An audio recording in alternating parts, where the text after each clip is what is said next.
Welcome to those of you watching on YouTube. This is Blowing Smoke with Twisted Rico. I'm your host, Steve Riccardo. If you want to hear this entire show with intros, outros, and music, please go to Apple, Spotify, iHeartRadio, Amazon Music, etc. Please welcome to the show, Scott Phares. How How you you- doing, Steve? I'm doing great, man.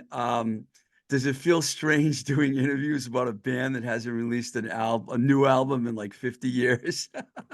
Yeah, it does. It is weird. Because I was in the first version of the band, which was end of 1973 is when we first started playing. So yeah, but the band's been back together for nearly 6 years now. So Yeah, I'm going to get into that with you, but I want to talk to you a little bit about California because I know you grew up in San Fernando Valley, right? that is correct. You know, Very hot. I didn't get out to LA until 1983. I was there working for labels for like 20 years, but I was wondering if you could tell us what it was like growing up there in the 70s, because that sounds like it would be really interesting to hear about. Well, so I was just out of college, and I'm still in college, into senior year or so, and I would go. Well, actually, let me back up to the late '60s because as a get 16 years old, get your driver's license. What's the first thing you want to do is drive to Hollywood, right? So I used to go to Hollywood all the time. I used to go to the Whiskey. I saw Little Richard there once. I mean, so close, I thought he was a Wow. step of my hand. Yeah. Um, saw a lot of great bands. The a little later on, the what later became the Aquarius Theater, the Hullabaloo. They'd have bands at like 2 o'clock in the morning, 1 o'clock in the morning, get in for $1. So there are a lot of people on the streets. Um, it seemed very, I mean, to me, it seemed very safe and fun. And I would go to these late night shows all the time. I saw Janis Joplin, I saw Iron Butterfly, Buffalo Springfield, you name it. So Where it's a where in the lot. where in the valley were you living? I lived in Woodland Hills. I know it. I was in Encino for a few Oh, years, I, and I so lived there. what did I you lived do? there too later. So you probably took the 101, but I used to cut over Coldwater and Laurel Canyon to get Dropped up down there. into, yeah. Well, no, that was a lot easier to go over one of those Laurel Canyon Coldwater. Even going down, I'm not even sure if the 405 existed then. It must have. I guess it did.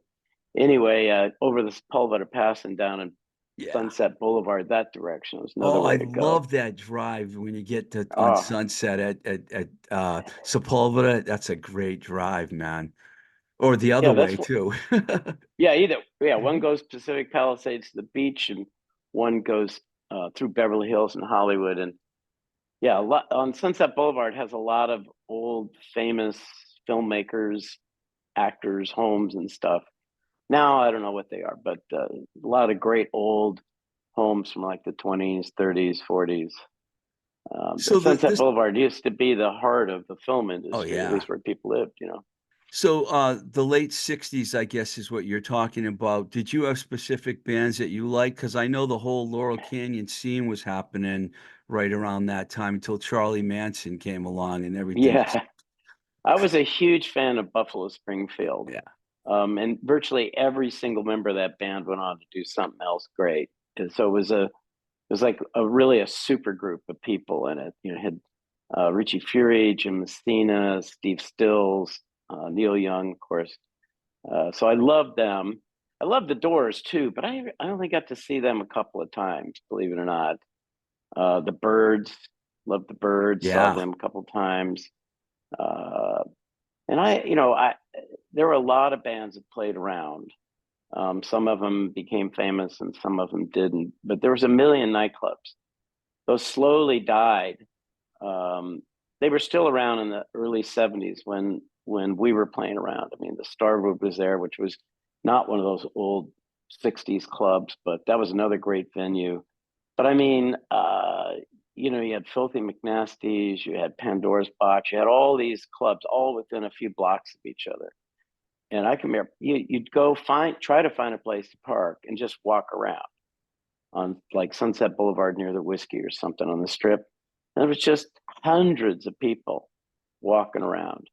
Um, it's, slowly died out as the '70s wound down, but it was pretty cool. The music scene was fantastic. The Strip made a comeback in the '80s though, because I was there during their hair metal years. It was crazy Yeah, walking. yeah, You'd park your car, you'd come back, and there'd be about 100 flyers on the car, like in the yeah. windshield wipers. It was insane. So were you playing at that point yet? Well, I actually played. This is a real coincidence. It must have been 1966 or 67. I was too young to drive, and nobody in the band was old enough to drive. And we played the Hullabaloo. And the Hullabaloo, I think it used to be called the Moulin Rouge back in its heyday in the '40s and '50s or whatever. And it has the world's largest rotating stage. So what they used to do is they had bands playing all the time, and they'd have the stage divided up into three parts. You had the band that was playing live, you had a band that was tearing down, and you had a band that was setting up. So as soon as one band stopped playing, they rotated the stage, and the other band started playing. Wild. So I played there one time, and it turns out the Yellow Pages were also playing, and Michael Rummins, who's in the Hollywood Yes. Stars, Yeah. was in that band. I didn't even know this till one of the guys that used to be in the band that I played with that night uh, pointed it out. He said, we played with that band, and they helped us set up our stuff because we had our little tiny amps and stuff that we brought with us. And they said, oh, no, no, no. You have these Super Beetle box amps that you're going to play through. And we never played through them. And so they were helping us. So anyway, that was a coincidence. And it's even possible that Terry Ray in the Palace Guard might have been playing that night too. But for sure, Michael Rummins was. So I think that's a pretty weird Yeah. coincidence. It is. So, It is. Now, excuse me if I get a little out of order here, because I've been trying to put this together, but it's no problem. quite a story. Now, you had moved to Boston at one point. Was that before Hollywood Yeah, Stars? just So, before I was in a heavy metal band called Adrian, and they were all from Boston. And they kept saying, we can't make any money out here. There's not enough clubs to play in and whatever. And that was 1972. And so they said, well, we're going back to Boston. You want to come? And I thought, what the hell? I'll do it. So I actually dropped out of college and started to drive across country. I had a little Toyota Corona, and the roadie and I were going to drive to Boston and via Texas for some reason or other. Anyway, we got as far as Palm Springs, and the car broke down. So, Palm I, Springs. yeah, and so I guess we must have taken a bus back to L.A. and my mother must have given me the money because we ended up flying to Boston. And it was kind of overwhelming for me to go to a town I'd never been to. I'd never been in the East Coast. And I'm sleeping at some girl's house that I didn't know. And that went on for a week or two. And I ended up living in Boston from about Labor Day of '72 to October of '73. And I only actually paid rent and had a place, which I shared with a one bedroom that I shared with three other band members. By the way, one of those band members later went on to be the bass player in the Knack, Prescott Niles. Oh, wow. But yeah, but I was pretty much homeless for a year, just sleeping in dorm floors, anybody's couch. There was even a night where me and the sax player in the band, Greg, walked the streets of Boston with no place to go, and it snowed that night, and we had our little Southern California jackets on, Ouch. nearly froze to death. But yeah, so I lived there, played a bunch of clubs at the same time that Aerosmith was coming up. In Yeah. fact, I played. There was a club in Kenmore Square there, Katie's, and it was Katie's is the downstairs. big metal It, club. Yeah. right. Well, it wasn't then. It in fact it had three venues. There was one where like a band like the Four Seasons or some Vegasy kind of act would play, but downstairs was where the rock bands played. And I remember, and I played there several times, but I remember going in one night. Great thing about being a musician, and there's a bunch of bars around, all the waitresses, and you get in for free and get free drinks. So I was there one night around midnight, Aerosmith was playing, and there couldn't have been more than 5 or 10 people in the club. Wow. Yeah, it was. And I'm like, oh, who Aerosmith? I know they're around, whatever, but they hadn't become big yet, And Dream On, they were only maybe a few months away from releasing that on the East Coast. When I came back to LA in '73, nobody had heard of them. And I said, oh my God, this is an incredible Boston band. You mark my words, you'll be hearing about them. And of course, the rest is all history. But That was yeah, I played pre out. Yeah, that was pre I think not 72, I'm not positive, was before the Rat even opened, which was on the other side of this square. The Rat that's wasn't right. open yet, right? No, no, Wow. no. There was a place out on Revere Beach I played a few times. Oh, what was the name of that? Scarborough Fair. That was a nice club. There was Boston another was one rough back then. That was a oh, rough. Combat Zone still existed. It was, yeah, I foolishly let a couple of guys pick me up in a car one night. Hey, man, I'll give you a ride. I'm like, oh, cool. And these guys, I thought they were going to kill me. I managed to get out of the car and run like hell right in front of the BU dorms. And then I went through Wow. every little back street I could think of so these guys wouldn't catch me. But yeah, no, it was Boston was not the safest place on the planet back then. Not It's changed a lot now. That's Oh for yeah, oh sure. I know. That's the bad thing. Like I said, I lived there for a little over a year. I lived out in uh, Somerville for a while, Oh, and I lived right in Prue Square for a while. So I lived a bunch of different places. But uh, the problem is, I'll go back, and I've made the mistake of thinking I know where I am and where I'm going. But memories from 50 years ago aren't that clear. And it's like, oh yeah, you just turn right and you go up here, and it's like, oh crap, where am I? it's the easiest city to get lost in, though. I mean, it's ridiculous. You can get. I feel bad for people when they come there for the first time and they're driving around trying to figure out where they're going. It's Oh, it's impossible. terrible, terrible. Yeah. So you went back to you just gave up on that and you just said, I'm tired of like Well, living like this and head well, back what to home. happened is, so I was in like my second or third band there, and we had just done 15 straight nights on the road, playing 4, maybe even 6 sets a night. Almost sounds like the Beatles and the Kaiser Keller, one of those places. And my voice was completely shredded by the time we finished, and they fired me. They said, "Oh, your voice is shot." And it's like, well, man, you try to sing top 40. I mean, we'd be doing Led Zeppelin and I don't know, Doobie Brothers in the same set, just different ranges. And we even did some Yes. So, I mean, it Wow. was, it was stressful on the voice singing 4 to 6 hours a night. So that's when I said, screw it, I'm going to go back home. And I ended up driving a car across country from basically Shrewsbury, Massachusetts, or Worcester Yeah. to Seattle, and took a bus from Seattle to LA and stayed at my mom's place. She lived out in Newhall then. And I don't know if it was the first or second night I was in LA, I went to Hollywood, and I went to Rodney Bingenheimer's English Disco. Yeah. And Kim Fowley walks in, and he comes up to me and he says, I saw you cause a riot. You're going to be the new lead singer of the new band I'm putting together called the Hollywood Stars. And I'm like, well, okay.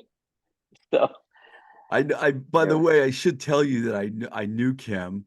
We worked did you? together on a project, yeah. And then I saw him in Santa Monica around before he passed away a few years before.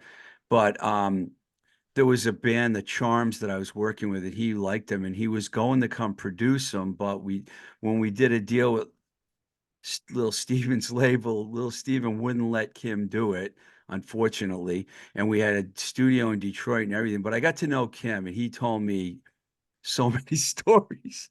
I mean, Oh, he's he knew everybody, yeah, everybody. He and Rodney knew every single person in the music business. I swear to God. I mean, a lot of people don't know this. I didn't know it at the time, but Kim introduced the Plastic Ono band at Live Peace in Toronto.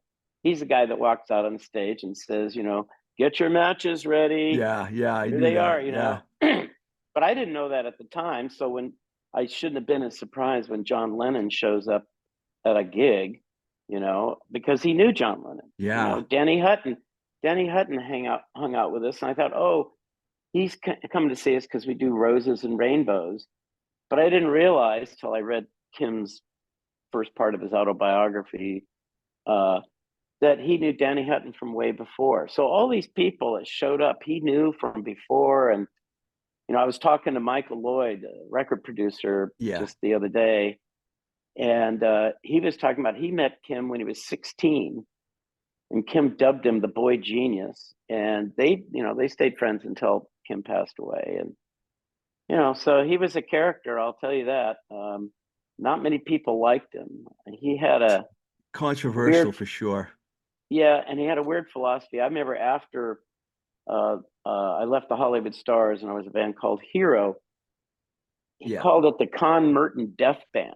It's like, and I saw him one time, I said, Kim, what's your problem? He goes, you're not my friend, you're my enemy. And I said, Kim, you're wearing underwear I gave you for Christmas last year. What do you mean I'm your enemy? I don't get it. And he said, well, you either got to make me laugh, make me money, or get me high. And you don't do any of those things. So you're not my friend. If you're not my friend, you're my enemy. And I'm like, what? He But was a then character. he did call me, oh, this must have been around 2003 or something like that. I went online, his website, and I sent him a message, and he called me.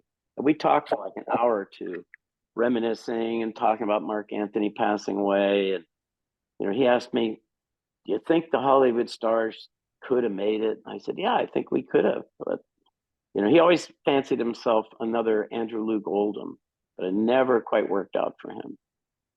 Yeah, it's a crazy story for sure. And a lot of people have not so good things to say about him. And I never had a Yeah, I problem know. with him, but Me um, neither. He always made me laugh, and I thought he was very smart and very talented. And the band just did everything he told us to do. he knew how to arrange songs, I can tell you that, because I saw him arrange a whole record for a band, and it was just amazing the way he added this and took this out. Incredible. So now here's where I get a little shaky in the story. You guys recorded a lot during that time, but only one record came out. And I guess Yeah. you had the tape, you had the tapes to was it Well, Shine here, Like a Radio? yeah. So let's. I have the albums here. So this is the only album that the Hollywood Stars did, and I'm not on it, that came out when we were still a working band. I say we, loosely. But you And this did was, record with them I, before this came I out, did. right? Yeah. I know. Here's the confusing part. So this album came out, I don't know, 1976 or seven. But it was actually the third album the band recorded. But it's the So self-titled debut one, according to the correct. that's where the That is confusion correct. comes in. So this is the one where Ruben and I had kept in contact. Ruben said, you got to call Terry. Here's his number. I called Terry, and this is Ruben up here and me in the middle. Anyway, I called Terry, and he said, this guy, I was in some chat room about the Flamin' Groovies, and this guy said, hey, are you the Terry Ray that played in the Hollywood Stars? And he said, yeah. And anyway, long story short, I ended up digging up this tape that I had. I'd kept, I didn't keep any hermetically temperature controlled, humidity controlled thing, just a box sitting around. I shipped it off to London. They digitized the thing, remastered it, and produced this and released this. King of the And so, Nighttime World's on that one. yes, Yeah. it is. It's our most played song, most well known song. In fact, my son does some producing and not for TV and films. And for some reason, he was talking to the Foo Fighters manager, and the manager said, two of the guys in the band know you guys. And one of them, I guess, got on the phone, and first words out of his mouth were King of the Nighttime World. So, that's on this. That's our best known one. It's the one that Kim used as a demo for Kiss. Escape that Alice Cooper did is also on here, was Yes. used as a demo for him. So this was actually the first album recorded, but it was the second album released in like 13. 2013 or yeah. All right. Burger put it out, right? No, this was Light in the Attic. Oh yeah, that's before So the Burger. Yeah, well, that right. record Or got no, I'm sorry, last summer records. Last summer records. that record I got know it's amazing reviews though when it came it, out. It was like, it what is did. People were this? saying this is this is a must own thing. So then Terry, I guess, had the Sound City tape. Yeah. So we took that in and had it cleaned up and mastered, and we released this on Burger. Now, this, I know it's very confusing. It's kind of like third album first, first album second, second album third. But this was done with Neil Merriweather as producer, and they got a deal on Arista with the tapes from this. But Clive Davis said, no, no, no, no, no.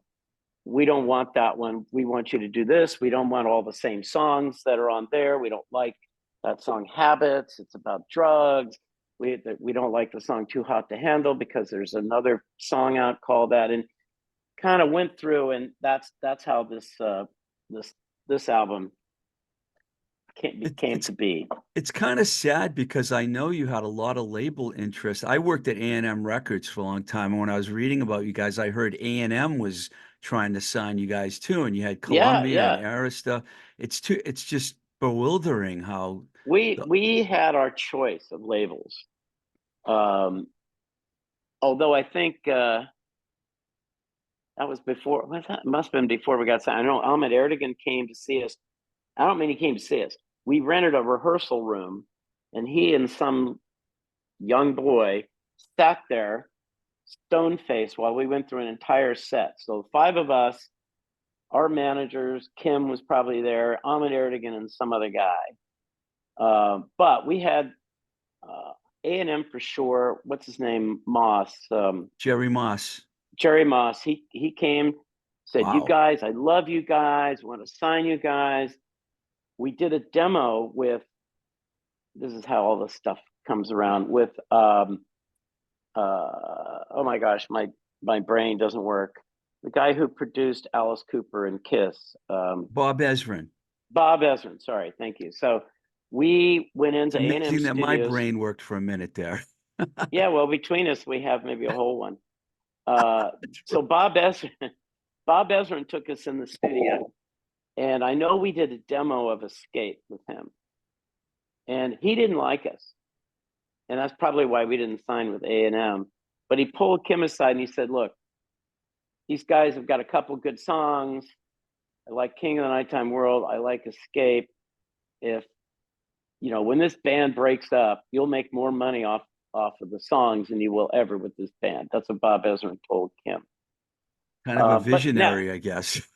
yeah. So to add more confusion, by the way, this version of Sound City on vinyl is on Liberation Hall and just came out a couple of years ago. That's It's beautiful. exactly. Yeah, it's nice. If It's you're exactly. listening, people out there, you're gonna have to go on the YouTube channel to watch the Yeah. to check out which album's which. Um, it's This is our latest fascinating. one. This Yeah, is our latest we're gonna one. talk This about is that one. We're gonna okay. definitely Great. get to that. I wanted to talk for you a second about all right, so basically what happened here is first of all, why did you leave the band? I wanted to get to that, and we got lost there. The band the band broke up, Oh, so you didn't really and leave the band? no, the band broke up. A lot of people don't have this story straight. So the band broke up. Our last gig was November of 73 or 74, sorry, at the Whiskey. In fact, the very last night we played, Mark Anthony was sick and I had to play his parts, which was a kind of a pressurized thing for me to do. And so that band broke up in November of 74. And by, I'd say, January or so of 75, I joined this band that we then called, the band was called Bastard, and we renamed it to Hero. Hero. Hero, right. So I did a couple of albums with them. So first of all, Mark Anthony and I didn't get along. Two big egos in one band. And he was the primary songwriter. And I mean, he wrote King of the Nighttime World and All the Kids on the Street and all those good songs. And I hadn't really come into my songwriting own yet. And I don't know, it was Ruben maybe wanted to get the band back together. So he got Mark Anthony and Michael Rummins and Bobby Dreyer, who were playing together, to join up with Terry Ray and Ruben, and they formed the second version of Hollywood Stars. And they started playing around, and then they recorded Sound City, which never went anywhere, and then they got the Arista deal and recorded that Arista album, and then ultimately they broke up in, I think, 1977, and pretty much laid dormant for just over 40 years. And then we got the band back together. Was Terry Ray, Ruben, myself, Michael Rummins, and then we were just going to go as a foursome. Then the band thought, no, we need a fifth person, so they got Ches Monroe in the band. And so I was living in Connecticut, but I would fly back and forth for rehearsals, and we played a free concert for Radio Free Hollywood, and we just did, I think, 5 songs or something like that. And I mean, people were yelling out, "Play Shine Like a Radio," and I think, oh my God, there are actually So people in this you crowd. jumped ahead to the benefit in 2018. Is that what you're talking Yeah, about? Let me just yeah, go yeah. back for a second. King of the Sure. Sorry to Nighttime. bounce around. Yeah. It's fine. I do the same thing. King of the Nighttime World. You said Mark Anthony wrote it, and a lot of people say Kim Fowley wrote it.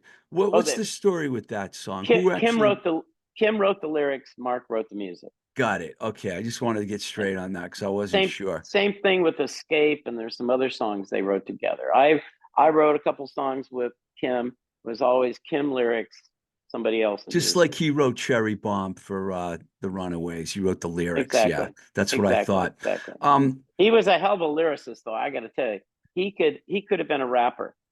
He could just sit there and spew out rhyming stuff like you wouldn't believe. He was gifted in that way. Yeah, he's he's quite a guy, like we said. So from what I understand, the band reunited to play this benefit concert. You and Terry, and then you said Michael Rummins, Jeff Gerard. Is that the guy's No, no, name? Jeff was the last guy to join the band. He just joined last year. Last year, so the 5 of us were 4 original '70s Hollywood Stars guys: Okay, me, Ruben, Terry, and Michael Rummins. The 4 of us played with the Hollywood Stars in the '70s, and then we got this other guy, Ches Monroe, right. and I think he was friends with Michael or something. That's how he got in the band. So after that reunion show, is that why Berger suddenly released the Sound City record? They heard a buzz because No, so how did it happen? Michael knew, I think he knew Sean Borman at Berger, and so we got these tapes for Sound City. We I paid some studio to master them. And so Michael knew Berger, and he went to Berger, and they're like, "Oh God, we know the Hollywood Stars. Sure, sign us up." So we put out the CD with Berger, and that's I'll tell that you, story. everyone knows the Hollywood Stars.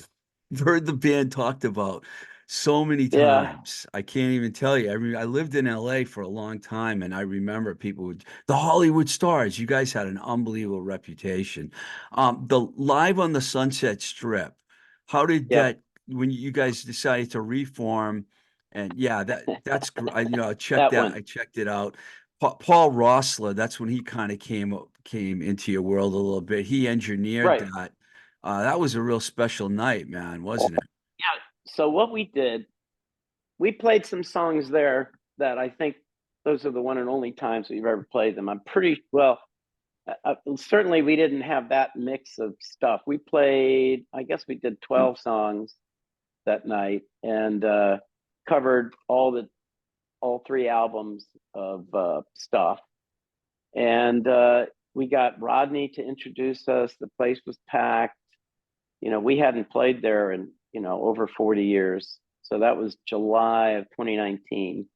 So just 7 months or so, 8 months after we did the Radio Free Hollywood, we played some other places like the Monty Bar and I don't know, I can't remember where else. We played two or three other places as a warm up for this whiskey gig, and we rehearsed like to the point of nausea to make sure we were good that night.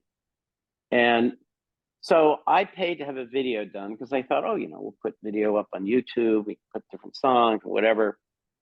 And just due to just funny circumstances, I probably shouldn't say this out loud. I got the multi-track from the that was taken off the board at the whiskey. The guy who did the video said, well, since the audio wasn't very good, the front of the house audio, I'll give you this. And so I stuck it in Logic Pro, was playing around with it. I got on the phone with the guys, I said, a little mixing and sweetening, this sounds really good. So we took all of that stuff in to Kitten Robot. Again, Michael Rumman's knew Paul Roessler, and we went into Kitten Robot, and we had to overdub Michael Rumman's background vocals because his mic was off. Pretty much, there might have been one or two bad chords that we fixed or something, but otherwise it was all Paul mixing and sweetening and whatever, and it's ended up sounding great. Yeah, absolutely. So I said, well, we should make a record, and Berger was all for it. So we had a bunch of CDs made, and then Berger went under, just like almost in a day. So now I was waiting for you to say, then the pandemic hit. Something that's a part of everybody's story these days. Yes, that did happen. That did happen. I can't remember the timing exactly. Might have been 2021. We hooked up with Golden Robot. I can't remember if it was 2020 or 2021, but that was definitely during COVID. So COVID really set us back. There's no question about that. So that Live on the Sunset Strip laid around for a couple of years before it finally got out on a Golden Robot. But they only did a digital release. They never released the CD.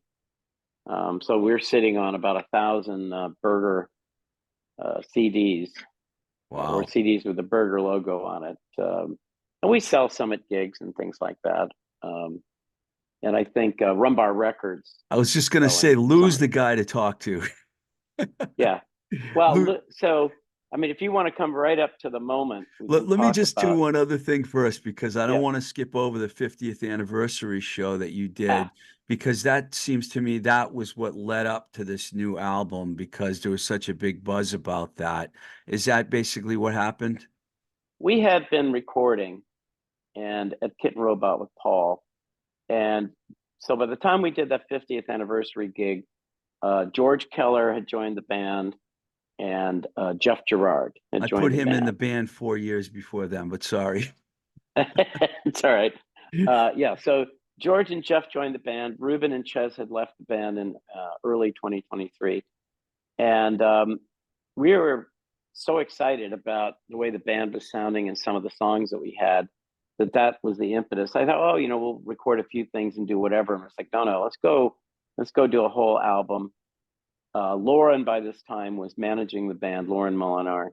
And he said, look, let's get off Golden Robot. They're not doing anything for us, and they're in Australia, and they're not pushing the band.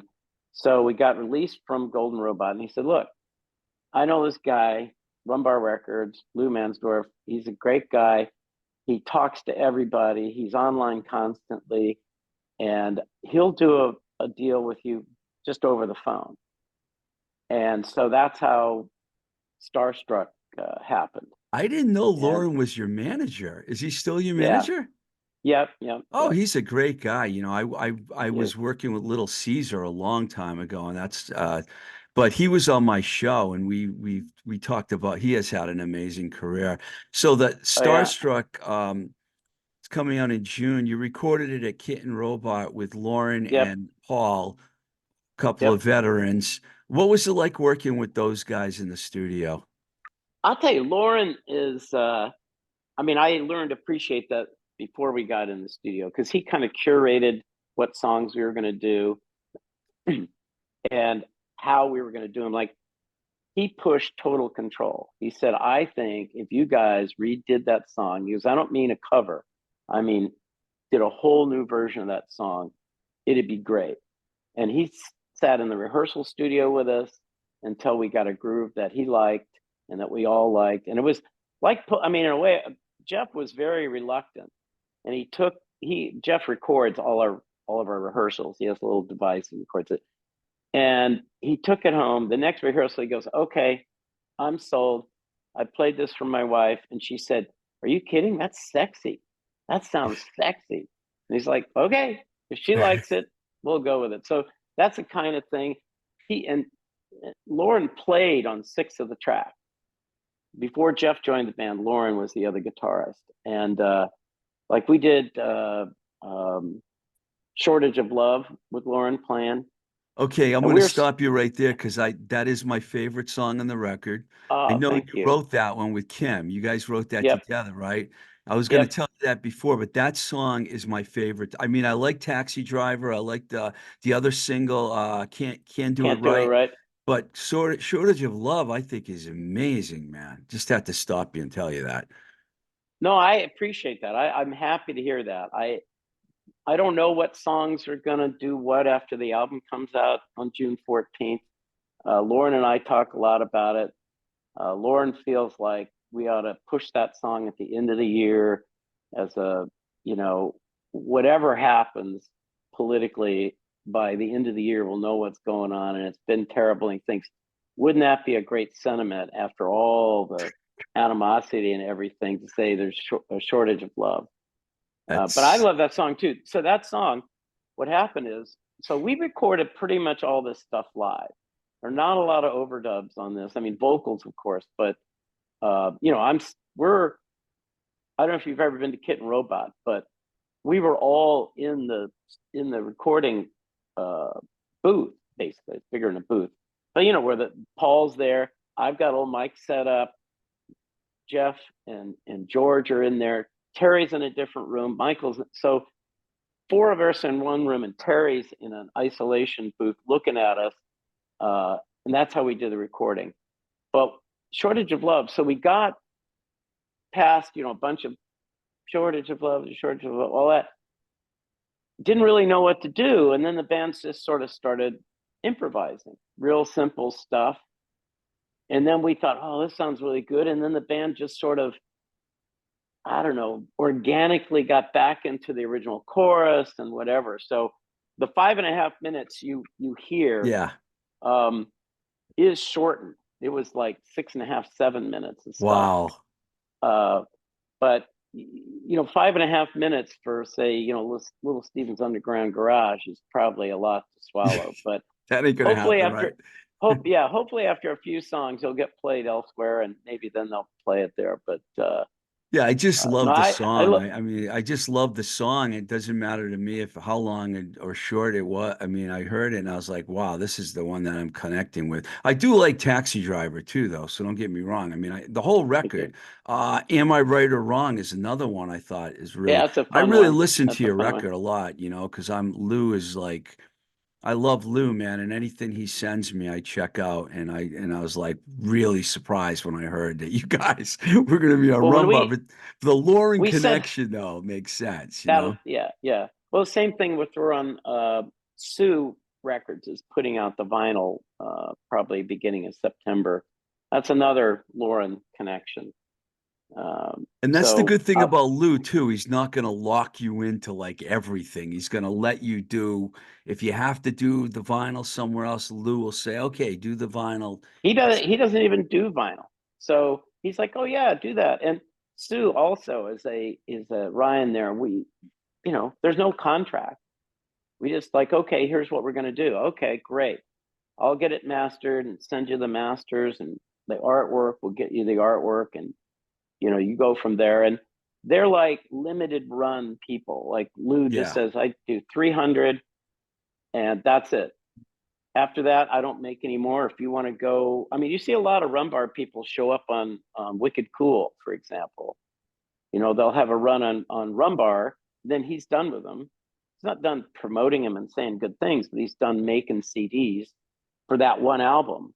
And so he's happy if somebody gets that same album on a different label later, you For know. the state of where we're at right now, it's better, I think, for bands than signing these long-term deals and not knowing when they're going to release your record. And I worked for labels my whole life, so I know what it was like, and this is a Yeah, whole different ball game now, it's which just is way more great. nimble. I mean, we can go sign with somebody in Europe.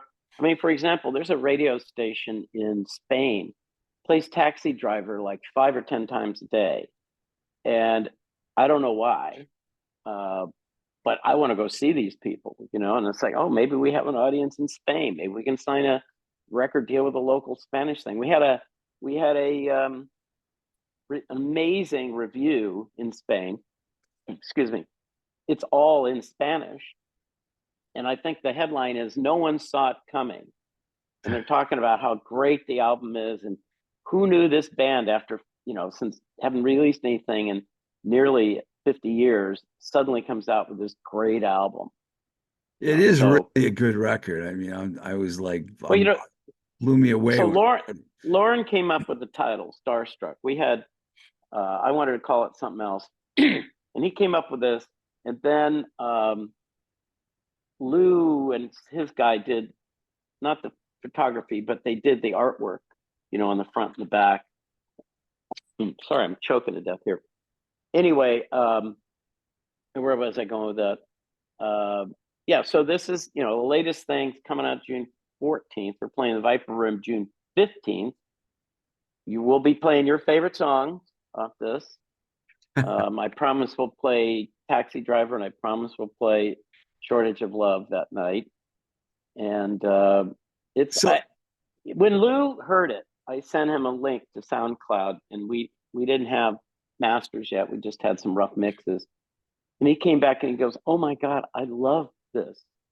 There's not a bad song here. Every single song it's is good." true. So, I agree but I with heard that. that kind of enthusiasm. I'm like, okay, this is the guy we got to be with. Yeah, Lou knows. He knows. I'm going to ask you the same question I asked you to start the whole thing off. What does it feel like 50 years later to be right where you are right now? Well, first of all, it's fun. I mean, I can't deny that it is a lot of fun. If I weren't having fun, I wouldn't do it. Because certainly bands can't do this for the money anymore. If we were all living in one house, in some hole in the wall place in Hollywood or something, it'd be different. But we're not.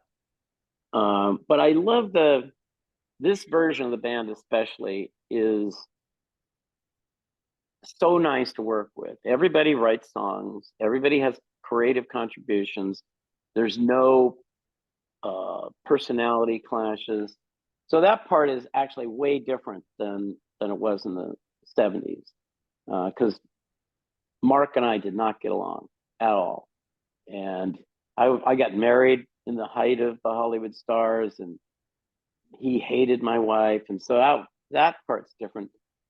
But the musicality of the band is very similar to what we had going back in 1974. Did I you think do a that's lot in between? I didn't really ask you that. Did you yeah. do? No, so I did 2 albums with Hero. Michael Lloyd produced those albums. Mhm. One was on Mercury. The Runaways were on the same label at Yeah. the same time, and then one was on 20th Century. But they just didn't sell enough or get enough airplay to get any label support. We never went on tour, and so that band stayed together. I'm still friends with Michael Lloyd, but we wrote a few new songs. We were trying to get a third record deal, and then the band essentially disintegrated. And that was 1980. And I thought, funny enough, at my age now. So 1980, I was 29 years old, and I thought, nobody wants a 30-year-old rock star. So I had to support myself. I'd been working in technology, and so I just continued on with that. I had a career in technology marketing, and I worked for software companies. I ended up moving to Connecticut and going to work for some Wall Street banks. And then in the end of 2011, I retired. And so somewhere in there, I guess. Oh, that was when Shine Like a Radio album got released shortly Yeah. after that, and so there was renewed interest. I went out to LA and we did a music video for King of the Nighttime World Yeah, that that's great. That's a great my son did video. that. Love Yeah, it. my son did that. There's two versions of it, and he did both. And it sparked a new interest, and I put the album up on not too long, 2015, I think. I put the song, the album up on all the digital platforms. And so we sort of were talking, and then I was out in LA in 2018, and the three other guys said, "Well, let's meet at the Rainbow." And we went there. Where else are we going to meet, right? Hollywood Stars legend. So we were talking, and Michael says, "So, what do you think about getting the band back together?" And I said, "Okay, I'll give it a try." So they rehearse without me, and then I come in and rehearse with them, and that's how we still do that because I don't live in LA, and if the band only rehearsed when I was out there, we'd never get anything done. So we still do that. I mean, I'm flying out to LA tomorrow to rehearse for 3 days with the band, and I'll fly out again mid-June, rehearse with the band a couple of days, and then we play a Viper Room. But I appreciate it way more than I did back in the 70s. I took it for granted, and I'd get mad about dumb stuff. If there wasn't a huge crowd, I'd feel depressed. Now I'm like, hey, I'll just have fun with whoever's there. I don't have the big ego about it I did 50 years ago. I don't have, I have, I think I have a good voice now. I don't have quite the range I did back then, but I'm happier doing it now than I ever was. I love being up on stage. I love every second of it. And that wasn't always true when I was in bands back in the 70s. Love recording with the five of us. It is a lot of fun. For example, Walking with an Angel, a song that George wrote. Hmm. Like the song, and Jeff and I wrote the bridge on the song. We go in the studio, we record it, sounds really good. And Michael says, let me try playing some harmonica on the song. I'm like, harmonica? I literally said, harmonica? Oh, Jesus. I said, all right, let's just try it. And he went in, and all of a sudden, after a while, I'm like, wait a minute, turn the harmonica up. Wait a minute, did you drop the harmonica in the mix? Where is the harmonica? So it's just stuff like that. We just try things. I wanted to call the album "Just Try It" because that was the way I felt we were. It's like, let's not argue about whether this should go 6 times or 8 times or 3 times or have a chord change here. Let's just try it and see what sounds the best. And that's the It's way a band working. should be. It's Every other working. band I've been in, including this band before, we'd argue about stuff without actually trying to see what sounded good or what didn't sound good. It's like somebody bring a song in, we go, I don't want to do that song. But this band, I mean, there's 2 or 3 songs on here that if I just heard the person's demo, I would have said, nah. But once the band did it, it's like transformed. It's a different thing. They're good songs and they're good recordings, and they're good Definitely. renditions of songs. You can take a bad song and make it great, and you can take a great song and make it bad. So it's getting the right mix of players and arrangement and energy and whatever. And that's what this album is for me. It's like I knew I could do it again. I knew this band was a great band, and I'm totally proud of every track on this thing. It's a great story, Scott. It's a great story. Thank you. Thank you very much for coming on the show, and good luck with the record, June 15th, the Viper Room in Hollywood. That's a good place to Yep. play. And I wish you guys luck, and I have a feeling you got more records in you. Well, we have a few new songs that we're working on too. So, but we're trying to, push this one and see where this one goes first. Absolutely, But man. I'm going to do what I can for you too, because I love the record, man. okay, Steve, Thank thank you. you.